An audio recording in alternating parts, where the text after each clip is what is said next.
Bonjour tout le monde, bienvenue sur la chaîne de Père Riche Fils Pauvre et aujourd'hui on fait un featuring avec la chaîne de NFT Money et Metaverse. Ça va les gars? Au top, ça va. Et toi? Ok. Alors le sujet du jour c'est de comment gagner de l'argent avec les jeux vidéo. Donc ça c'est un sujet qui est d'actualité et on va creuser le sujet ensemble avec les experts NFT Money et Metaverse aujourd'hui.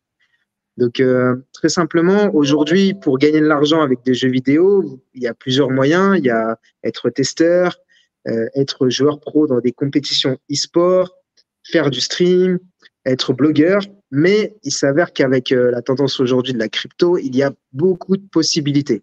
Et c'est là où on va beaucoup creuser avec les experts Fabien et David. Alors, je vous écoute. Si vous pouvez rapidement vous présenter. Ça marche. Je vais nous présenter rapidement. David et Fabien, on anime la chaîne NFT Money Metaverse. On a une chaîne d'information sur les NFT en général. Et donc, le secteur des jeux vidéo, ça fait partie de notre domaine d'expertise. Donc, on va rentrer plus en détail dans le vif du sujet. Fabien, je te laisse reprendre la parole. Tu m'as pris de court. Vas-y. Non, mais c'est ça. C'est bien résumé. Donc, du coup, l'idée aujourd'hui, c'est de parler principalement des play to earn. Puisque, de base, imaginons, vous jouez à un jeu vidéo, vous jouez à FIFA. Vous allez faire votre petite partie. Vous gagnez quoi à l'arrivée? La joie d'avoir gagné une partie, mais ça s'arrête là. Si vous allez sur FUT et que vous allez prendre des joueurs, vous allez claquer une petite fortune. Je sais qu'il y en a qui ont claqué vraiment beaucoup d'argent sur FUT pour avoir les meilleurs joueurs. Et au final, ça va vous coûter énormément d'argent, vous n'allez rien récupérer.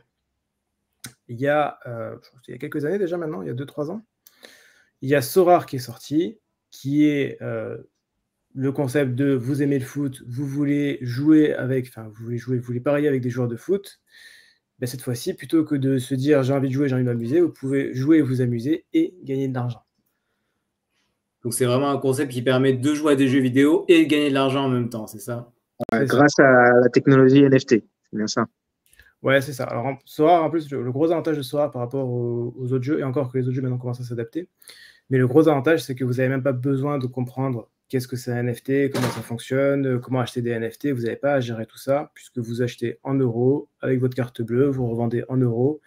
Il n'y a pas de difficulté particulière. Toute la technologie blockchain est gérée derrière, donc ça ne se voit pas. Donc ça va permettre de ne pas avoir à vous occuper de ça, et juste à savoir quel joueur acheter, comment faire ça bien. Et, étant personnellement, moi, un gros joueur de Sorare, ayant fait plusieurs équipes, en fait, ce qui est intéressant, c'est que vous avez un parallèle entre le jeu vidéo, les performances réelles de vos équipes, et au lieu de faire des paris sportifs, où en fait, votre pari sportif, c'est très simple. À la fin du match, soit vous avez gagné, soit vous avez perdu. Et là, dans Sorare, vous n'avez pas gagné, vous n'avez pas perdu tant que vous n'avez pas revendu vos joueurs. Donc, c'est ça qui permet d'avoir une gamification plutôt intéressante sur Sora, faire le parallèle des performances. Par exemple, pendant la Coupe du Monde, ça permettait de regarder son équipe préférée et de suivre plus intensément les matchs. Exactement. C'est ça, tout à fait. Au passage, vous avez le foot, mais si vous êtes côté NBA ou... Non, c'est plutôt... je crois que c'était sur Sora, vous avez le basket et le baseball. Et baseball, ouais, MLB aussi. C'est ça. Donc ça, c'est sur la partie jeu, mais sur la partie jeu où on ne joue pas vraiment. Mais après, il y a des vrais jeux qui ont été développés. Le premier gros jeu qui avait été fait et qui est sorti, c'est Axie Infinity. Je vais vous faire une petite capture. Ça, c'était... ils ont fait un x1000, quelque chose comme ça, il me semble. Ça a cartonné. Ça a vraiment cartonné. Donc ça, c'est le jeu, c'est Axie Infinity. Vous avez le concept de base ressemble un peu à Pokémon, c'est-à-dire vous choisissez, vous avez des petits Axis, donc eux, que vous allez faire jouer, et après derrière c'est un jeu de cartes, donc un jeu un peu de stratégie. C'est une sorte de RPG à la Final Fantasy finalement. Voilà, et après à l'époque il y avait deux catégories de jeux, il y avait le PVE, le PVP, donc versus environnement, donc vous jouez contre l'ordinateur. Ça c'est les parties faciles, et après il y a la partie compétitive en PVP, avec, ça va vraiment très très loin, vous avez, comme n'importe quel jeu, vous avez de l'e-sport, enfin n'importe quel jeu. Vous avez de l'e-sport et vous avez du coup des équipes, des top players qui vont pouvoir s'affronter et qui vont jouer là-dessus. Ça, c'est un jeu qui a cartonné, mais vraiment cartonné. On était à 250 000 joueurs quotidiens pendant la période fast. Même encore aujourd'hui, il y a vraiment énormément de monde. Et il y a tout un écosystème. À l'époque, il n'y avait que Axie Infinity. Aujourd'hui, vous avez une tonne de jeux dans cet écosystème sur lequel, sur cet ensemble, quand vous jouez, en général, il va falloir dépenser au début. Mais quand vous dépensez au début, après, vous pouvez gagner de l'argent tous les jours en jouant avec à ces jeux-là. Moi, ce que je remarque dans les play to earn, c'est que vraiment, il y a deux marchés, il y a deux moyens de gagner de l'argent. Soit vous êtes vraiment un joueur, vous jouez à fond, et là, vous allez pouvoir gagner des récompenses, des NFT, des tokens. Ou soit vous trouvez un jeu qui, selon vous, va avoir beaucoup de hype, et vous allez miser sur le token et juste faire de l'achat-revente du token. Donc, je sais pas, vous, quel positionnement vous avez. Est-ce que vous êtes plutôt joueur ou pas? On est entre les deux. En fait, il y a une troisième possibilité qui est un peu différente. C'est-à-dire que soit vous jouez, soit effectivement, vous investissez dans le token, ou soit vous vous dites, OK, comment le jeu fonctionne, comment je gagne de l'argent, quelles sont mes récompenses dans le jeu et qu'est-ce qu'il faut faire comme action, et comment je peux automatiser ces actions-là en mettant un maximum de comptes pour pouvoir récupérer ça de manière automatique. Donc on joue, mais sans jouer. C'est une sorte de tasse. Après, chacun joue à sa manière. Il y en a qui veulent vraiment jouer au jeu en lui-même, et il y en a d'autres, gagner de l'argent, c'est aussi un jeu. C'est exactement ça. Ah oui, non, mais voilà, nous, on est assumé, on est clairement là pour le profit. On n'est pas là pour jouer réellement, on est là pour jouer pour le profit. Okay. Après tu as une autre catégorie. Tu peux avoir une catégorie de joueurs qui apprécient le jeu et ça devient une sorte de reward supplémentaire. C'est un petit bonus de recevoir un peu d'argent en jouant aussi. Donc, il n'y a pas de philosophie qui est supérieure à l'autre. Ça dépend juste des personnalités des joueurs. Et Fabien, est-ce que tu peux nous dire un exemple de jeu Play to Earn où tu as pu mettre en place tes outils de robot ou de petits comptes qui t'a permis de faire un gros multiple récemment? En général, ça va pas être sur les play to earn en eux-mêmes, ça va être pour aller récupérer des whitelists ou pour aller récupérer des éléments de... Il y avait beaucoup pour les whitelists. C'était un jeu qui n'était pas très connu. Ça s'appelait Ronin, mais c'était un petit jeu sur Ether. Et pour le coup, c'était très simple. En fait, ce qu'il suffisait de faire, c'était qu'il fallait régulièrement aller dans différents lieux. Donc, il fallait parler à des personnes. Donc, il y avait une des quêtes où il fallait parler à des personnes. Donc, vous parlez à cette personne-là, puis à cette personne-là, puis à cette personne-là, puis à cette personne-là. Et vous faites ça régulièrement. Ça prend du temps, c'est un peu long, mais au final, on peut automatiser les clics, on peut aller savoir où est-ce qu'il faut parler, on peut déterminer les coordonnées. Et à partir de là, on va prendre plein de comptes Discord qui sont tous connectés, les uns à côté des autres, et qui vont aller faire ces mouvements-là. Donc, vous récupérer une seule whitelist derrière pour le jeu, pour la prévente. J'en ai récupéré 15, 20, 30, beaucoup plus. Donc ça permet d'obtenir des éléments de jeu, c'est ça? Pour le coup, ça permettait d'obtenir des NFT en pré-vente qui après se revendaient juste derrière, des whitelists de manière assez standard. Il y a pas mal d'autres jeux qui sortent en ce moment. Il y a même très récemment, très récemment, il y a XPET qui cartonne. Si vous êtes sur Twitter, que vous êtes un peu dans la crypto, vous devez voir en permanence. C'est le Tamagotchi 3.0, c'est ça? Ouais, c'est ça, là. Donc, c'est SocialFi, XPET. Vous avez votre petit personnage. En fait, ce qui marche bien, c'est qu'il est intégré. J'ai pas joué dessus, mais il est intégré dans Twitter. C'est-à-dire que vous l'avez vraiment juste à côté de votre pseudo. Et ce qui fait que du coup, vous élevez votre Tamagotchi, vous gagnez de l'argent un peu tous les jours. Jusqu'à ce que vous en gagnez plus, mais dans tous les cas, ça marche. Aujourd'hui, ça marche très très bien. Et encore une fois, comme l'a dit Père Riche, soit vous jouez au jeu, soit vous investissez dans le token. Alors, est-ce que ce genre de jeu, selon toi, c'est un peu des Ponzi? Comme beaucoup de jeux, il faut faire attention, c'est-à-dire qu'il faut arriver au tout début, et dans ces cas-là, arriver au tout début et sortir vite est plus intéressant que arriver quand la hype a commencé et après sortir. Il faut pas arriver... Si vous arrivez trop tard, quand déjà beaucoup de monde en parle, c'est pas intéressant, n'y allez pas. Si vous êtes jour 1, jour 2, jour 3 max, oui, vous pouvez y aller. Après, on évite. Okay. Et quel autre indicateur ou critère te permet de te dire que tu arrives à un bon timing pour investir dans un jeu? Alors, c'est pas compliqué. Si le jeu a été développé ou est sorti en 1 semaine, 1 mois, 2 mois max, ça veut dire que c'est un petit jeu, et si c'est un petit jeu, il va pas tenir dans la durée. Ok. C'est assez évident. Si c'est un jeu qui a été développé sur 2 ans, 3 ans, 4 ans, enfin vraiment des gros jeux, même si on arrive tard, c'est pas très grave parce qu'on sait que c'est un gros jeu, qu'il y a un gros studio derrière, qu'il y a de l'investissement et que du coup, l'équipe est là pour rester. Sora, par exemple, on sait qu'elle est là depuis longtemps et le développement a été long. Ça fait longtemps qu'ils sont là. Axie Infinity, c'est pareil. Il y a eu des petites hypes, il y a eu des tendances, mais il n'empêche qu'aujourd'hui, ils sont encore là. Il y a encore une tonne de joueurs, il y a encore des choses qui se font.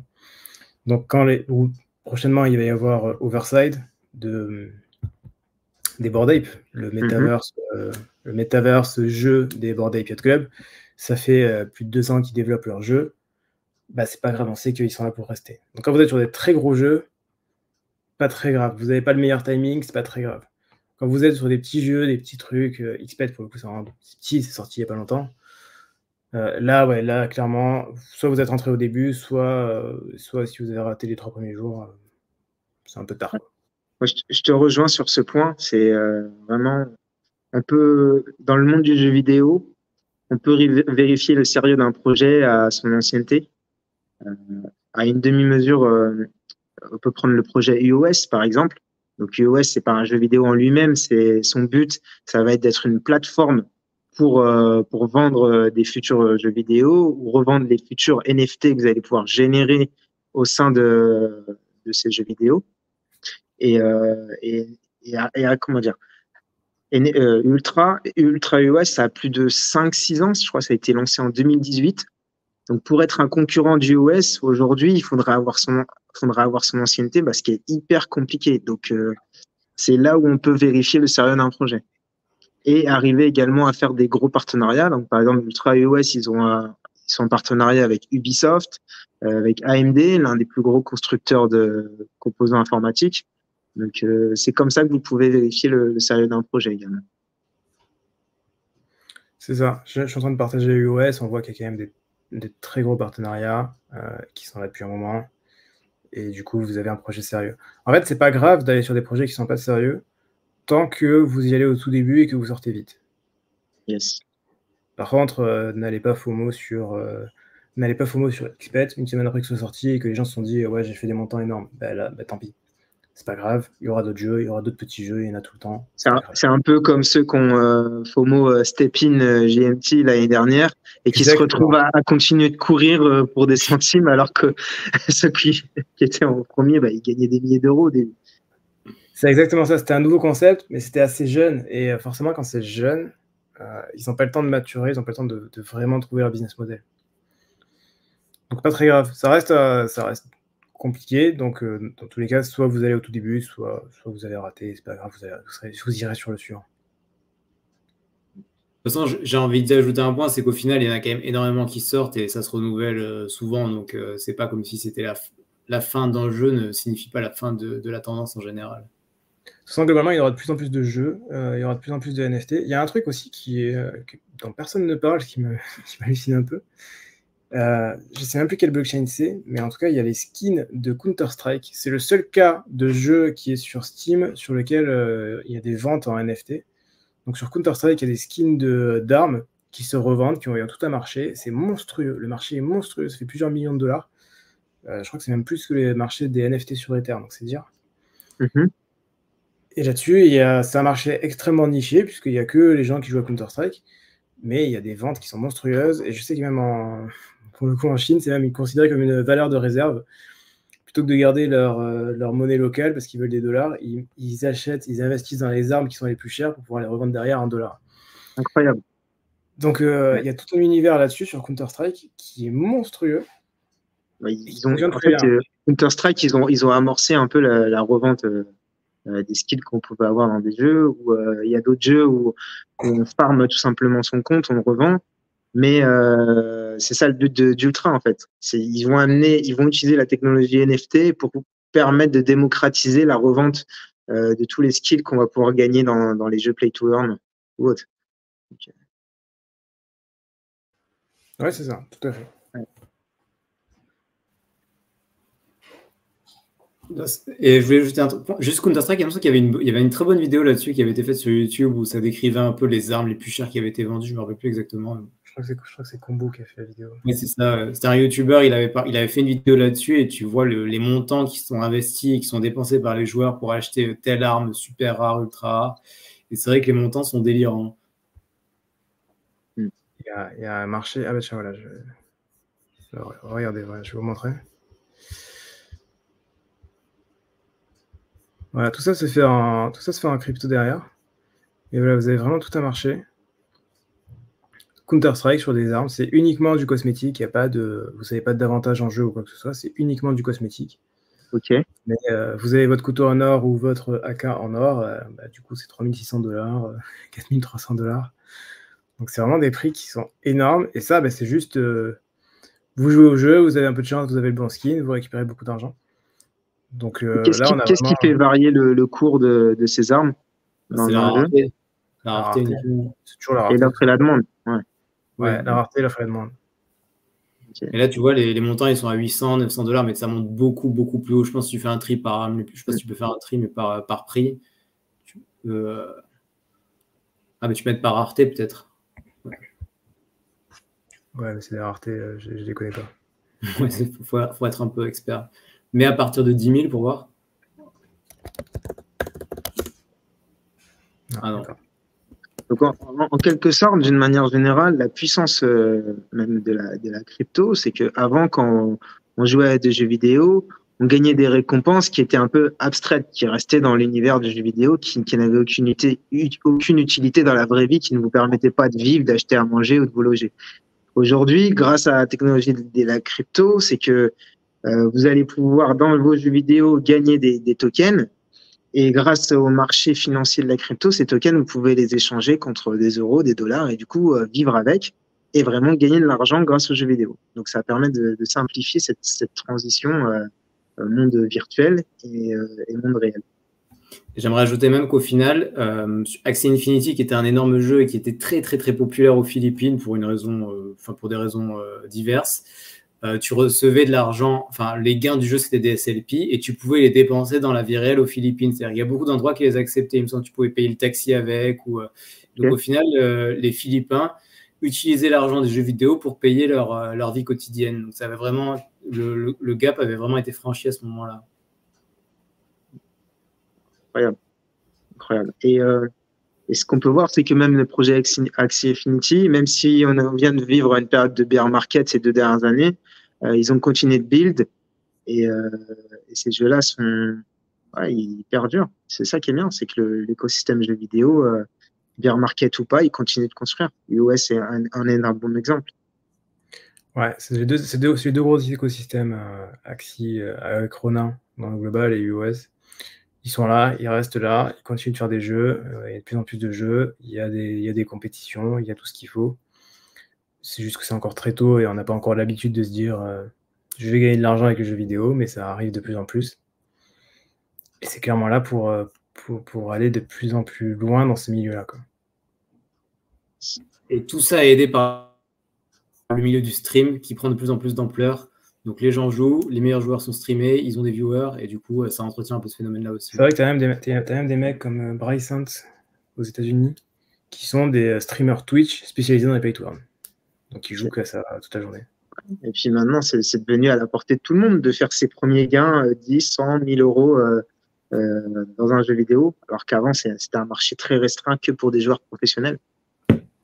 Ouais, c'est pour l'élite de l'élite. Hein. Et encore que certains jeux, pas tous les jeux. Ouais, c'était vraiment niché quand même le marché de l'e-sport. Aujourd'hui, ça prend un peu plus d'ampleur, mais dans le play-to-earn, ça va justement démocratiser tout ça. Ouais. Fabien, tu voulais parler d'un autre jeu? Non, je crois qu'on a fait le tour. Ok. Je vous propose de conclure. Ok. Est-ce que vous avez un très bon tips à donner à la commune pour optimiser leurs gains dans leur carrière de joueur vidéo, pour gagner de l'argent dans les jeux vidéo? Arrivez tôt, essayez d'automatiser. Voyez si vous pouvez scaler, c'est-à-dire monter vraiment des équipes.